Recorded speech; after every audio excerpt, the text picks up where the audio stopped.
taking my break.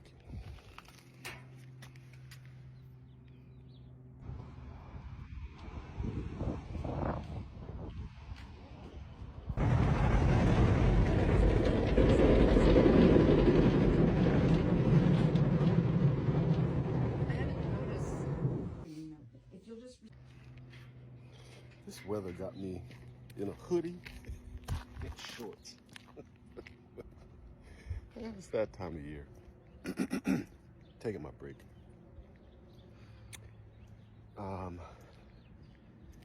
My Afrotopia begins with a letter written by a white woman to W.E.B. Du Bois that extended beyond notions of a fragile freedom. Undergirding the historical significance of black bodies in the borderlands, Blackdomites struck oil in the 1920s, which is the Roaring Twenties and the Harlem Renaissance. Finding Blackdom oil was significant because Blackdom ascended to Afrotopia. So that's where we're headed, to Afrotopia. And in this concept of Afrotopia, I explained this new history of Blackdom that includes striking oil. Now, the fact that they strike oil changes the whole course of New Mexico's history in the way that you even tell New Mexico's history, which usually excludes black people within the tribe cultural narrative. And this particular book is through the lens of borderland studies. So not necessarily Africana studies, black studies. I use a lot of that, but borderland studies is where I begin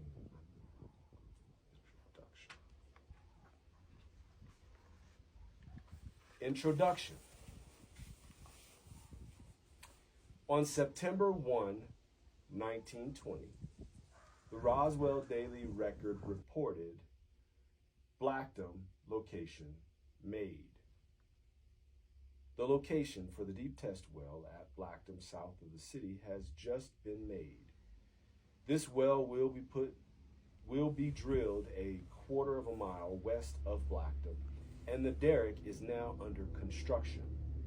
The well will be put down by a California syndicate represented here by Vern Lincoln. A rotary rig will be used to go the first 1,000 feet, and excellent progress is expected. Now, I start the introduction there. I usually don't explain this, but I'm going to explain it. That was the first evidence that I found that the old story could not explain. Because I was looking for water, because in all the old stories, water was the reason why black folks didn't stay in Blackdom. But for them to be going down 1,000 feet for oil, I thought they were going 1,000 feet for water before I figured out that there was such a thing as Blackdom oil, which started in 1919. This ad is from September 1920. So then I had to follow a whole new train of thought, and that's where I had to develop that framework. Okay? Black people struck oil. Artesia was the home of the Ku Klux Klan, along with Roswell and the surrounding towns. So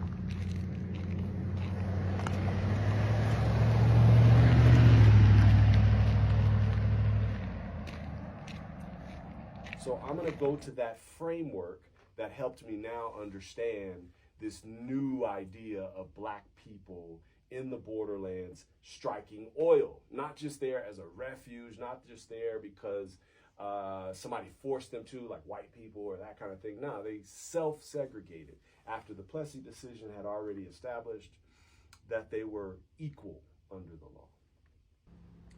Afro-frontierism. Reconstructing Blackdom's newly discovered history required a wider view and a new lens to fully see significance in the mundanity of documents. Development of the Afro-frontier notion was a way to define the intersection of black people in the borderlands. Dr. Kenneth Hamilton, best known for his work, Black Towns and Profit, might argue that one was making these up. Dr. Hamilton made a similar remark in reference to the new ways of doing history using theory and frameworks to reimagine.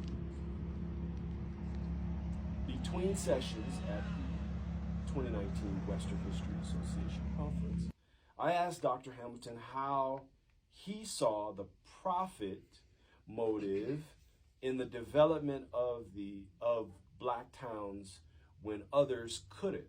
He said it was in the documents. Well, Blackton Oil Company was in the documents, and I at that time couldn't really understand why Blackton Oil is in the documents, but there's no framework to really be able to process the significance. Most people dismiss Blackton Oil even to this day right now. Even, yeah. So Ruth Loomis' scheme, a white woman out of Artesia, served as confirmation. So I'm going to move from the introduction. Now, I'm always running towards the Afrotopia in this book, which is the 4th chapter, which I love the most. So I take my time when I'm reading the other sections because that is so we all can get to the Afro frontier together. Black people struck oil. Artesia was the home of the Ku Klux Klan along with Roswell and the surrounding towns. So chapter 2. New Mexico, borderlands, and the birth of blackdom. At the turn of the 20th century, black folks' excogitation of a black domain in frontier spaces evolved from an adequate set of circumstances to produce Afrotopia in Chavez County. Blackdomites believed that God, citizen conditions, collective knowledge, land, and labor were enough to start their autonomy project. New Mexico was a U.S. territory and local jurisdictions were restricted from full enforcement of Jim Crow laws. Although while the black population was minuscule, their occupation of indigenous lands was useful to colonization efforts in borderlands. Black folks understood the American blackness condition in the territory was enhanced by self-segregation.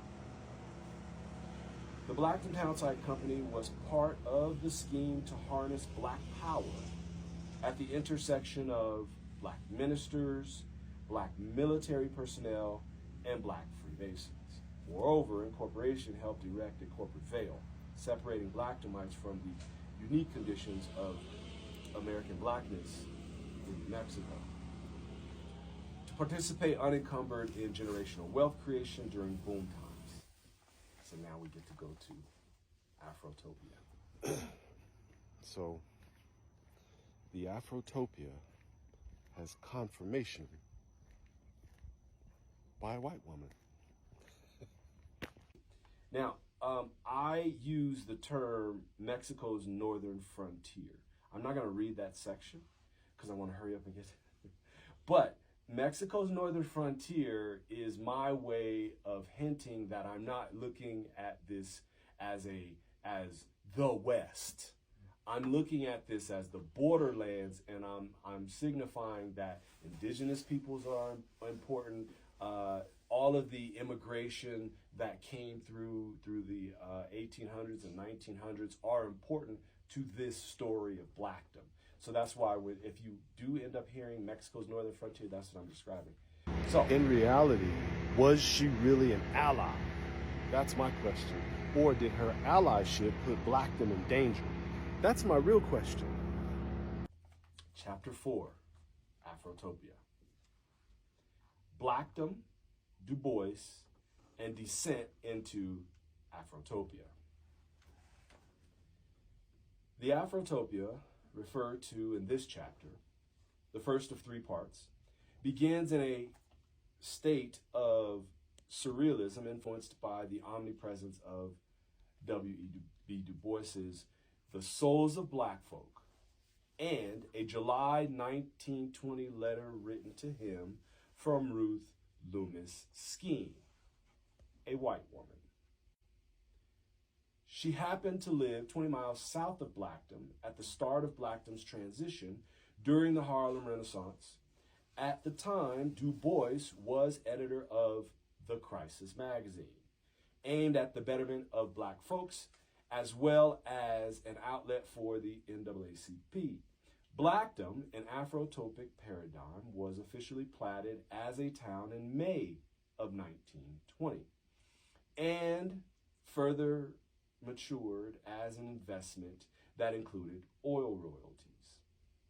Blackton was a real place with a tangible means of expression that expounded on personal held notions of Afrotopia.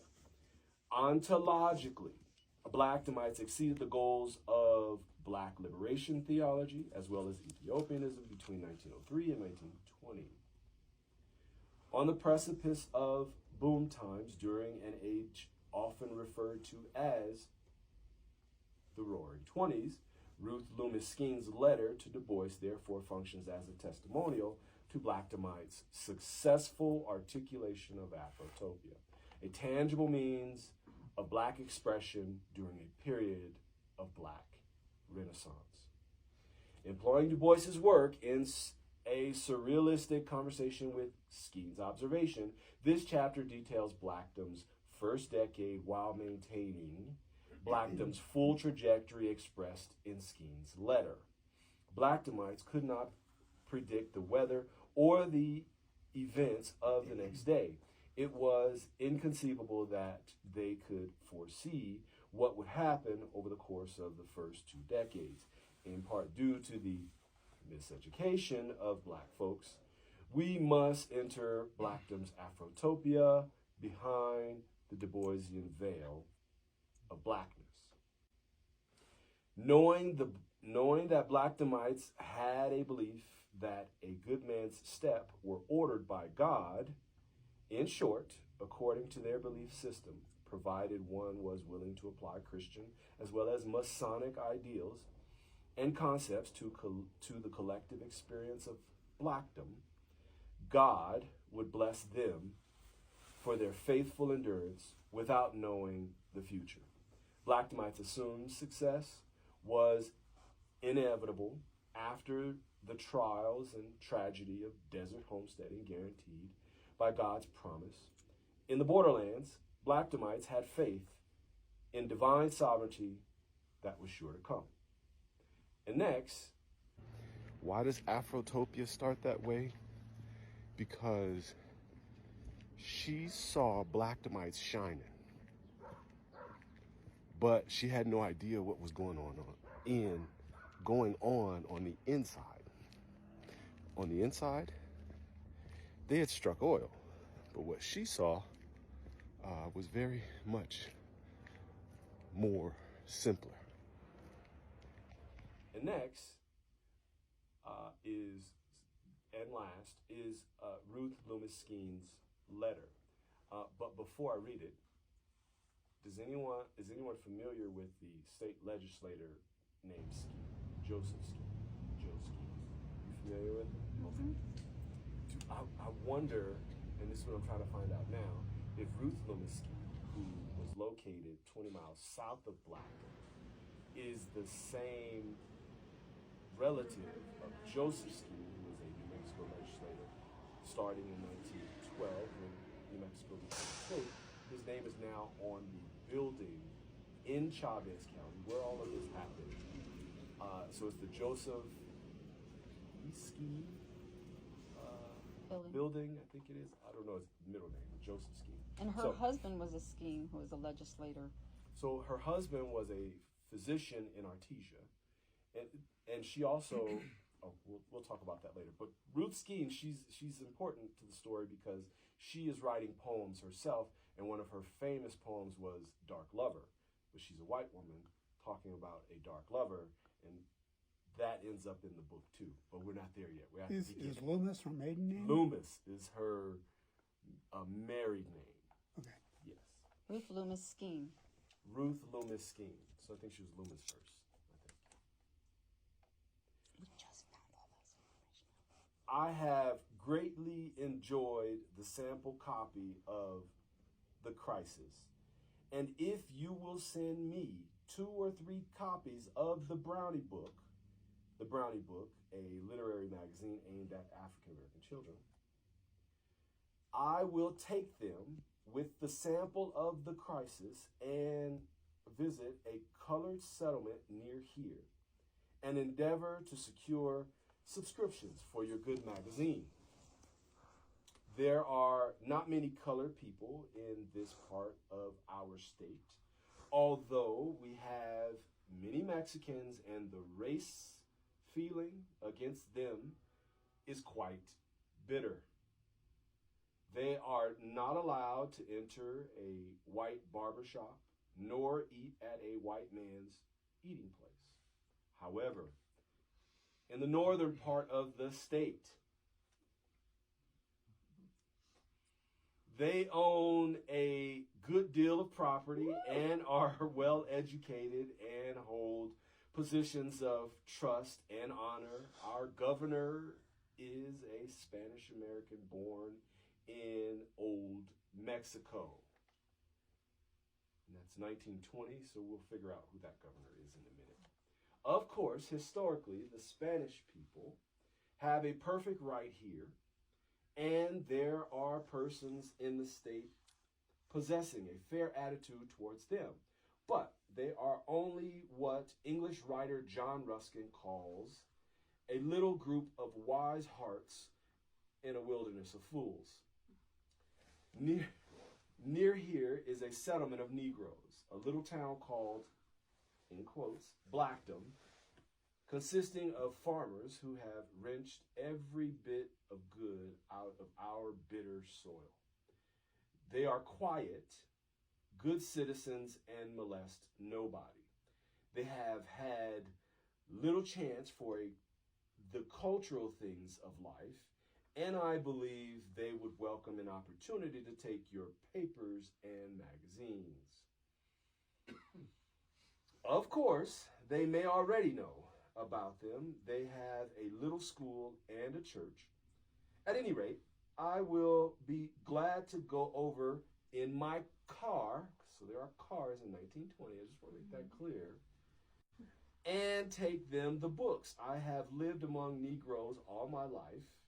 I have had them in my home as helpers and known them very well, but I had never, until going to California, lived where they are not segregated. Thus, according to Ruth Lewis Skean, Blackdomites appeared in full expression of Afrotopia in 1920. Now, so we just read her letter. This is 1920. Realize Blackdom Oil was started in 1919 and matured in 1920. She's writing about them, the old Blackdom, the Blackdom that was supposed to be a regenerative agricultural space. So they had fully met their obligation to that in 1920. To the wheel. So now they've gone beyond their obligation of a regenerative agricultural space based on biblical principles, based on the Masonic ideals, and now they have struck oil. This is a Confederate stronghold you're talking about in southeastern New Mexico. Okay, Mr. Director. The Pecos River was considered I wanted the end wheel of in Jim Crow for the most part, or the Okay, go ahead, talk. full-on Jim Crow Texas style. And Blackdom was 5 miles. And here's another gate west over of here, and it's open right now. So they had Oh, they struck took oil out the gate in that this was area, there. and now Oh, it's no, starting there's to 2 burn gates right throughout to... the 1920s. What? Well, in Chavez County, it's clear that they are flourishing. Oh, In well, I think we 1920, should keep by that as a souvenir. 1922, they sell the church. So they sell that in the winter. By the summer, Mitty Moore, who I have not mentioned, Mitty Moore Wilson, a madam, a bootlegger, gunslinger out of Roswell, who owns No, I think that other well, gate is who the is a one, they're keeping that other one open. Oh, okay. Yeah. large landowner Yep. that is a part of Black. So right now, the cows are going in and out. She This is finally Emery gets her Uralli's. whole square mile of land. Yeah. In that 1922 winter, and in the summer, the Blackdomite community sold their church. So most people think that that's when it was under. Well, really, what they were doing, I'm not going to say hiding, but I'm going to say that they were taking note that the Ku Klux Klan was rising during this time. And they That's started Emory rising around Raleigh 1915 with the start of the cattle Nation. And then by company. Because 1917, look, you he's have got World his War I. stuff So you opened have up to the state playing line. out of the patriot, And this road takes patriotic us to Okay, Blackton. so you see that line right there thing that in the went back on with after the Obama electricity, or with the poles, left the electric office. poles. That similar thing That's happened the land, 1915, the Heron 1917 war, and then So also if you you have look- the Spanish flu, so you have a if you look at the pandemic, poles, and then boom, 1920, roaring 20s, see how and then by it's square? 1924, So if you go in to that Roswell corner, was the definitely inauguration of the the Heron land. Pioneer You Clan go chapter halfway, number 15. and then that's still Heron land With on the the back burning of of the this cross. one. And so, And you go straight down, so Chavez County is And then becoming where a little that hostile electrical for black line folks. is, In fact, right there, that pole, that is Blackton. The high schools were no Probably longer, to the next even pole. if you completed your credits, they just wouldn't give you a diploma type thing. So they're And then forcing on the other side of that to is kind of make decisions. point. And since black folks were receiving oil And Emory royalties, Raleigh well, they're now in World War II. And period, right, and we also have according to Frank. the They Henderson, used that money to fund Yes. themselves when they went to other places. So No. that is the end of my Oh, reading. shoot. Oh, okay. So this land right here and they were used to also be responding to what was going on in Oklahoma and before that, Eubank. the Red Summer of 1919. Yeah, you know, like Black Wall Charles Street Childress, or, in Oklahoma, one of the founders of Blackton. Imagine they watched that go on. And this new movie, Charlie Osage, Thompson. is about oil and indigenous people. So you have their So land. it's that era of violence and oil itself. What was the famous This is novel? Chickasaw Road, right? and Upton Sinclair. somebody decided they're going to have state land. So own it. Yes, right? Yes. And so it talks about like the takeover and then country for no old wait. Yep, Country for Old. No Country for Old. So this is all that kind of thing going on, and now you have what has been designated as an exclusive all black town striking oil during that period. So the people who were involved had some consciousness to go underground.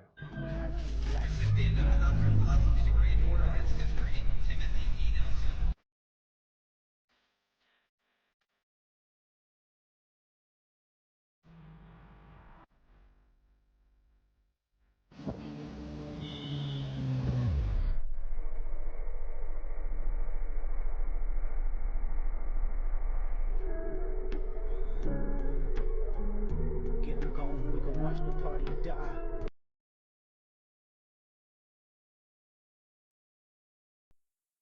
Part. And so that's why people think that it didn't exist, but in fact, the landmass almost tripled in the 1920s because they continued to get homestead land or buy land or trade land or that kind of thing.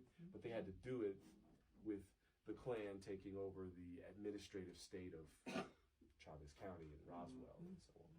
So there wasn't a migration out? Oh yeah. There was a migration out. So the migration out started in 1922 as the Klan picked up in Roswell and Chavez County in general. And remember, Artesia was Artesia. It was East Texas. Yeah. West Texas. Yeah, it was Little intense. Texas. Yeah, it was Little Texas Klan chapter number 1, if you wanted to call it like that. And I mean, like, you even find articles about blackdom of someone from Artesia saying, yeah, there ain't no black people here because, you know, Artesia, we claim the first to have banned black people from Artesia. And this is, you know, so Artesia was intense, 20 miles south. So was there a lot of fear from the other I don't think black folks areas were outside of Blackton? I don't think so.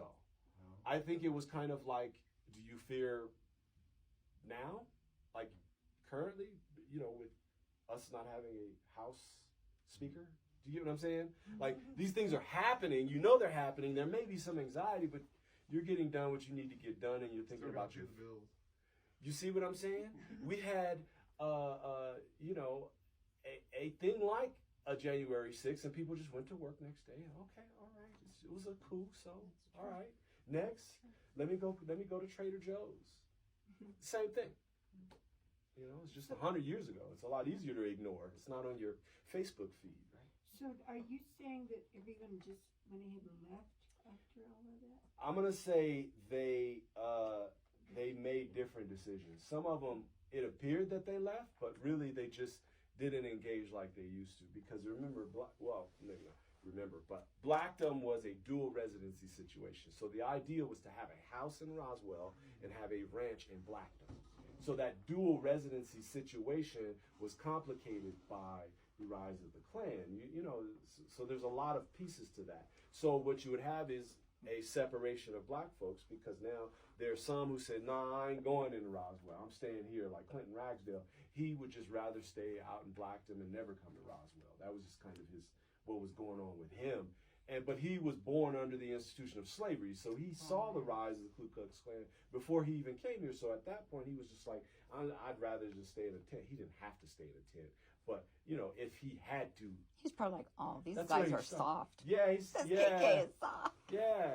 So I think Vivian or Karen, one of them mentioned like it was really hard to get him into town for anything, like just anything. Oh, so the women he just mentioned are descendants. Descendants of his. Like we talk to a lot of descendants, and we plug them into this story of Blackdom, and then all of a sudden their stories start unfolding. For example, we have in that family, we found out that one of their family members is Afro-Indigenous / Mexican, and that's of the Blackdom family. So we realize you're talking about like anyone who couldn't achieve whiteness was black or Indian, right? Like there's no supposed gray area. So a lot of times you'll find that kind of integration between people who couldn't claim black, including Irish. So the Heron family that we deal with a lot, the matriarch in this family right here owned about 2,200 acres and currently possibly owns 1,500 acres still out there. The matriarch of the family at that time, the second generation, was a Irish immigrant, Blanche Heron. So Blackdom was an intersectional space, but it was in the context of a larger space that was white and Confederate and, you know, Klan. During the 20s, 20% of all white American males joined the Klan. Yes, that's the claim. 20%. That's the claim of 20%. It was a whole lot more, right? In the South, and yeah. So, But even in the North, I mean, it Yeah, was. yes. Democrats too. So Is the Klan still down there? I'm gonna give a very political answer. Just give the real answer. I'll give the real answer. The Klan is still here. Yeah. Yeah. They come to Santa Fe too. Okay, so so the way that Really? the Klan grew was through two major institutions. It's the opposite of the same institutions I mentioned for black people, the church and the Masonic Lodge. And that's where military personnel congregated. So that's what produced this autonomy project. Well, if you take and you separate what I say about black people and their building of colonization notions, and you realize that they were a microcosm of the white colonizers, then you reevaluate what you think about Montezuma Lodge or the Scottish Rite up there, alongside the Assisi Church, and so on. So you get these church and Masonic Lodge, and then you add in there how important railroads were. And so now you look at all the railroads connected to the Masonic lodges, and then you have the Odd Fellows, another fraternity that didn't accept anyone but white people. So now I can go down this list of fraternities that started either excluding people who couldn't achieve whiteness, or so that's really how it built. So what happened also was the co-opting of the new legal system in New Mexico. Remember, as a territory, it's a different legal system, right? So then when it becomes a state, there's a new legal system, and that new legal system, white people can control, particularly in New Mexico. And I mean white people as in Klan-minded from South Carolina. In Texas.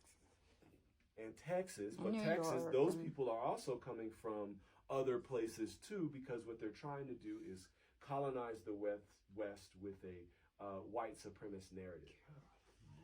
So every time when you go into those towns where they have all the symbols of the organizations that are in that town, those are the symbols of the people who own that town, and you'll always see that. Well, So not they're like always. the Klan. Is The what you're Masonic. saying. Yeah. Basically, it's like the Klan. And they're It is basically- like. Yeah. Indeed, and so you end up with a lot of intensity there. Like country clubs that don't allow black members. Exactly, or Jews, or Catholics, God. or women. Yeah, Wow. yeah, yeah.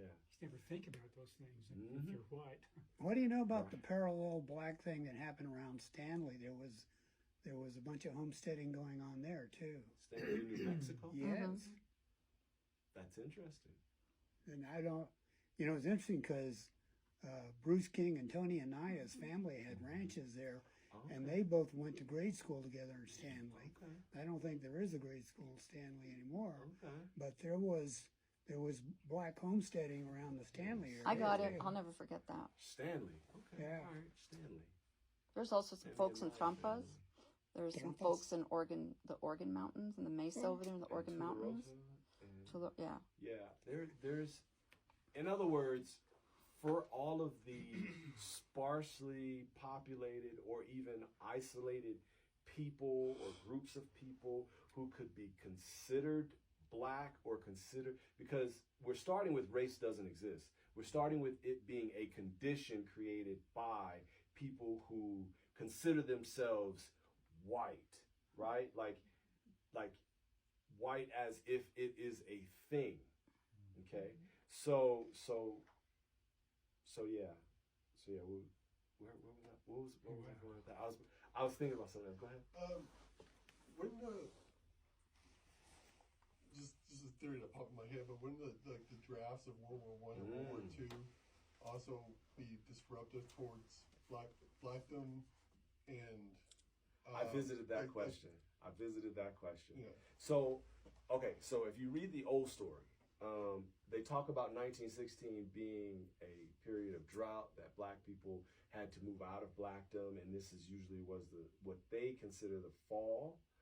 But what happened in 1916 is they started preparing for the draft, and then people from blackdom were drafted. So imagine this small community of, let's say, 200 people. Could have been 400, 200.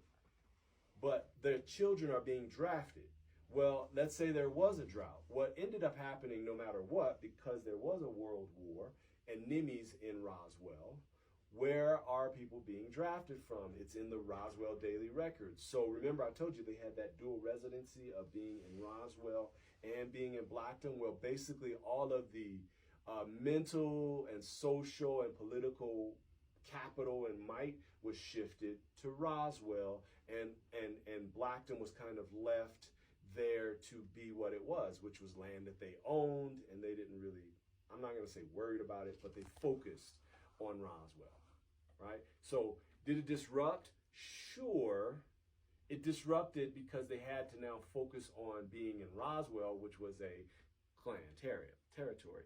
And you had black people who were training to be warriors for freedom, but yet in Roswell, the society was like a semi-southern oasis style. So the black population was locked into cooks, maids, and porters, and madams. So And oil barons. yeah, but not in Roswell. Oh, not in 1916 either. Yeah. Sorry. So in 1917, it raised the profile of black people, which caused a increase in Klan ideas. You see how, like, if there's not a lot of black people there, there's not a real reason for the Klan. But because they had to shift, and we're talking about being patriotic, and then there being clean and dirty people, and then there being people on their side and our side, that is kind of the disruption that now black kids had to deal with white impositions, in other words. So But they also provided opportunities because now we had blackdom descendants all in France and So So yes, now they the had new opportunity opportunities. increased. Indeed, the opportunities for black folks increased while the drought was going on. And they So didn't that's how usually they come were- back. They went to California or they went somewhere else. So that's how they were able to sustain during that drought period in 1916, was that they went to Roswell or even Artesia, because, you know, even in those racist places, as long as you're sticking to your place, they allow you to be there. So why do you think the state of New Mexico has perpetuated this? You set me up myth? with this question. Well, of course, that's what I do. Why do you think they continue, even with your work now hitting the ground? Why do you think they are so adamant about this, portraying Black Domites as feckless and unknowing and didn't know how to farm, as if they didn't have desert lands in Africa? But anyway. I'm going to say it has more to do with a commitment to the old history, and all of us want to preserve the old ways of doing things. And this one is definitely a modern understanding of blackness, because race doesn't exist in this kind of borderland concept. So it would force too many other things to change that they believe. Like And what, they tricultural, is that meaning what you mean? the tricultural narrative, but also the dehumanization of anyone of brown or darker skin that can't fit into that, you know, shades of whiteness. If you, then now I can project all of my ills on you. You are the demons, as they say every morning at Santa Fe High School. Wouldn't that been part of the reason why the blacks came here? Was because there was all these non-white cultures and races that seem to be dominant here? Yes and no. Okay. Yes, that was clear when you had like the Buffalo Soldiers and that kind of thing, that they had more autonomy and more power to wield in this frontier space, right? In quote, the West. But also when they got there, they still faced racism. It was just a different kind. And it was a different, so if you're in Georgia, for example, they can allow black people to live in a space, but it can just become an open air prison like Gaza or something like that, right? But in the quote West, you can actually flourish out there in blackdom and strike oil and no one know about it. And no one be in control of it, because you're in control of your own town. You're the one in control of it. So it being a rural society, they were able to kind of go unseen, but still thrive. And they knew what, because Frank Boyer was a Buffalo Soldier. I don't know how many of the others were. But they also understood the space long before they came back to settle blackdom. Yeah. So they also understood where they could and could not maneuver. Yes, some of them. Others had to find out when they got here what desert life was like.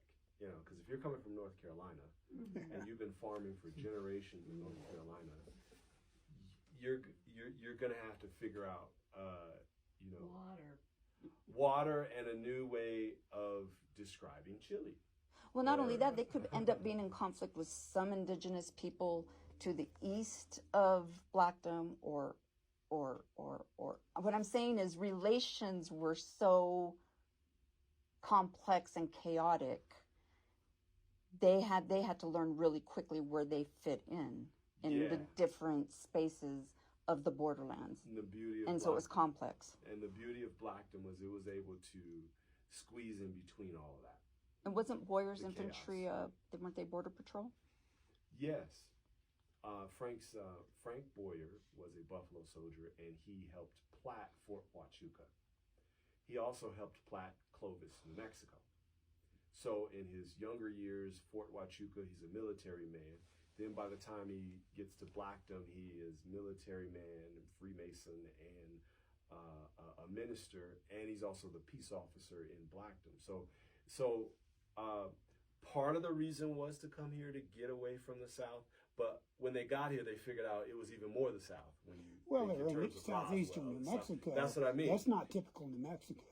Or, I mean, that's... I'm that's from true. Santa Fe. That is true. And everything you're saying, I'm wondering if there might have been more success if they had have planted further north. Well, I think this actually worked out as a success because, I mean, when you think of homesteading, you know, because there's not like a Santa Fe there's not the gentrification or there's not the development. So they can still go back right now today with the land that they own and start a whole new Blackton if they wanted to. But if it was anywhere near the Pecos, you know, near Santa Fe or even Espanol, if it was anywhere near those places, it would have got gobbled up quickly. Okay. But because it was out there in And see, and that's the thing is New Mexico's portrayed Blackton like it was a failure. Yeah. And in Dr. Nelson's work, it's pretty obvious that it wasn't and still isn't, with several descendants still owning land. And we're only connected to 2 families that combined. 4. Well, no, I mean, where we're talking to on a constant basis. We're connected to several families. 4 that were on a constant basis because you forget the Boyer and Wagner. Oh, okay, you're right. But in whole, individuals, 4,600 individuals. Families, we're constantly talking to 2 families. And just amongst them, it's 2,000 acres they still own. I'm kind of wondering, where is this other history told? So you've told it here, and we have this modern version. Where are people hearing this other part of these in the school? Where would somebody? So you mean the history of Blackton? Yes, like you're saying, it's this horrible view of it. And It goes against the grain. It of goes- PBS. Yeah. Okay, so if you look at the first documentaries of Blackton, PBS, Colores, you could find it. Oh, okay. If you look in the textbooks currently, I mean, I just left these classrooms, you will find that same narrative, or you won't find a narrative of I Blackton. was just going at to say, all. mostly it's ignored. That's what I was gonna say. If you find it, it'll be just a. Okay. So it goes from being ignored to being dismissed, and so this is the next phase of talking about its significance. But there are a lot of people that wrote about Blackton. They just didn't really, they did very surface level kind of stuff, and then they mythologized, like a tokenized version. Right. Dr. Nelson's the first one to do such in-depth, thorough yeah, research gotta with be. primary sources. Got it. As a matter of fact, one of them, I'm still good friends with his wife. Daniel Gibson. He used to write the column for Skiing, Red Hair, New Mexican. He wrote a book about Blackton. If you go to He wrote an article. an article. And it wasn't about Blackton, it was about Vado. Oh, okay. Well, He just there you have it. mentioned Blackton. So it was about Vado, but it was about the end of Frank Boyer's life, where he ended it in Vado, New Mexico, which is Doña County, which is near the Rio Grande River. Bruce and Glassrud. There's a lot of people that have written. so Mesha there- Baton. So there's a few stories around, but those were the beginning stories about Blackton, and it was the old, and I call it old because it was an old concept of how they saw black people and how they saw the capacity of people who were born under the institution of slavery or born on a plantation. Like there was this idea that they didn't have the capacity to do the things I'm describing as Afrotopia, right, in Blackton. So it sounds like a failure because, I mean, you have, if you look at the map, you can see Roswell's fine, Dexter is fine, Hagerman is fine. It's 1,000 people in Dexter, 1,000 people in Hagerman. There's people in Lake Arthur and then Artesia, right? And that's along that train route along Pecos. But the 285 from Artesia to Roswell is about 40 miles, and in the middle is Blackton. Well, on the map, it's green everywhere except where Blackton is. But in Blackton, they're pumping oil. They're pumping that gas out there. They're ranching out there. You're talking cattle. currently. I'm talking currently. Yeah, just want to make sure. Yes. I thought we were talking about back in the day. Yes. So back in the day, it was the same. They're still pumping oil in Blackton right now. Nat gas. And Natural southeastern New Mexico, a lot of On- gas, a lot of on oil. Patricia Heron's land. So are these Blackton descendants receiving? Oh yeah, well that's the part we're getting into. That's the part that'll probably be in the next book about what happened to. So they own this property.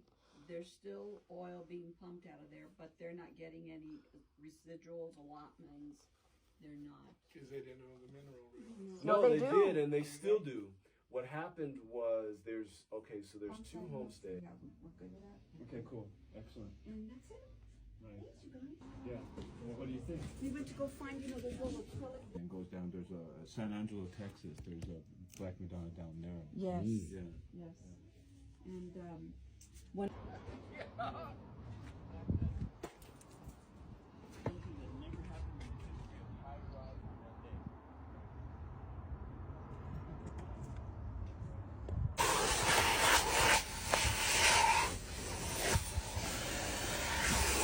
My larger question is, what if her allyship increased the intensity of